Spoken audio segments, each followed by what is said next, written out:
आज Doubtnut app download करें। Doubtnut पर अपने सभी गणित, रसायन विज्ञान, भौतिक विज्ञान और जीव विज्ञान के डाउट्स का करो सफाया।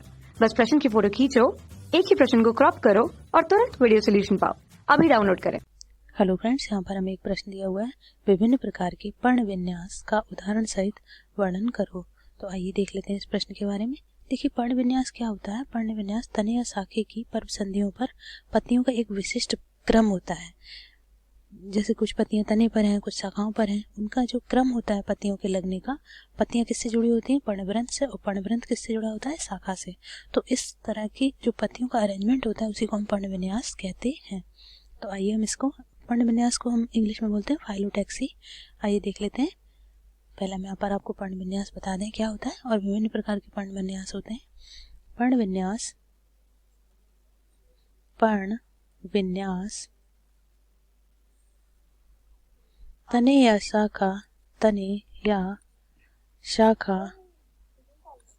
की पर्व संधियों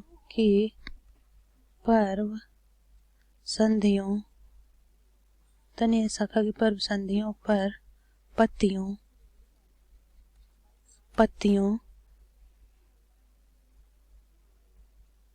का एक विशिष्ट क्रम होता है। विशिष्ट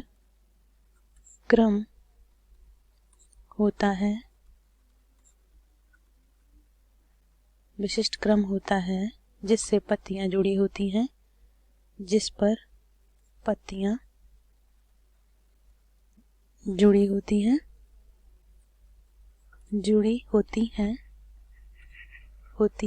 इसे ही पर्ण विन्यास कहते हैं। पर्ण विन्यास कहते हैं। तो ये थी हमारी पर्ण विन्यास की डेफिनेशन। ये क्या होता है, एक विशिष्ट क्रम होता है पत्तियों का। पर्व संधियों पर पत्तियों का एक विशिष्ट क्रम होता है। ये देखिए, पर्व संधियों पर पत्तियों का एक विशिष्ट क्रम होता है। अब ये विभिन्न प्रकार का होता है, और पर्व संधियों पर पत्तियों की संख्या 1 या 2 या इससे अधिक भी हो सकती है। अब देख लेते हैं, पर्ण विन्यास विभिन्न प्रकार का होता है। पर्ण विन्यास कितने प्रकार का होता है? पर्ण विन्यास विभिन्न प्रकार का होता है। देख लेते हैं कौन कौन सा होता है। पहला होता है पहला हो जाएगा हमारे पास एकांतर, या इसको हम बोलेंगे अल्टरनेट। पहला क्या है? एकांतर या अल्टरनेट। एकांतर, इसी को हम बोलेंगे अल्टरनेट।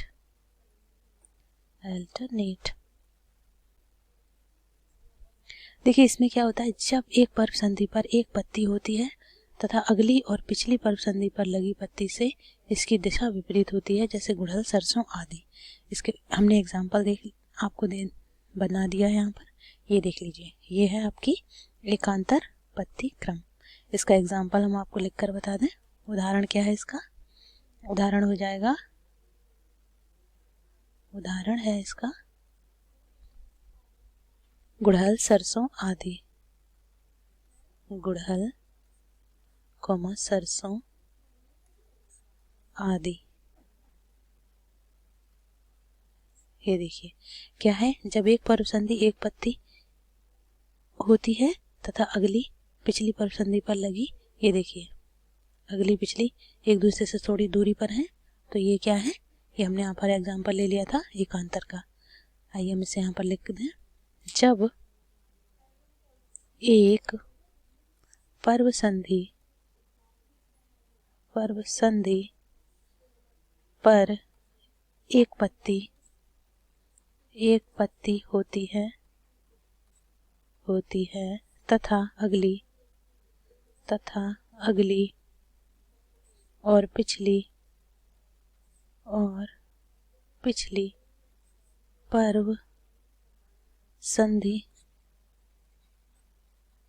पर्व संधि पर लगी पत्ती से इसकी दिशा विपरीत होती है, तब इसे एकांतर क्रम कहते हैं, तब इसे एकांतर पर्ण विन्यास कहते हैं। पर्ण विन्यास कहते हैं। तो गाइस ये देखिए हमने डायग्राम बना दिया है आपको और ये समझा दिया है ये एकांतर है। अब दूसरा देख लेते हैं क्या हो जाएगा। दूसरा होता है अभिमुख। दूसरा नंबर का हो जाएगा हमारे पास क्या, अभिमुख। अब यहाँ पर हम एडिंग डाल लेते हैं अभिमुख। अभिमुख जो होते हैं वो दो प्रकार की होती हैं, या इसे हम बोलते हैं अपोजिट। क्या बोलेंगे, अपोजिट। देख लेते हैं अपोजिट कौन कौन सी होती हैं। जब एक पर्व संधि पर दो पत्तियां होती हैं तब दो प्रकार की स्थिति बनती है। जब हम इसे लिख दें, जब एक पर्व संधि पर एक पर्व संधि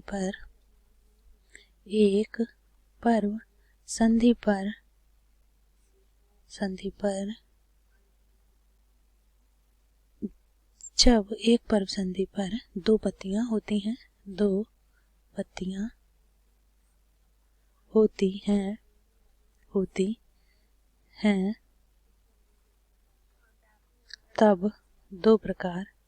दो प्रकार की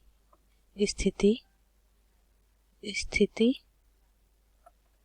सॉरी ये गलत हो गया है, स्थिति होती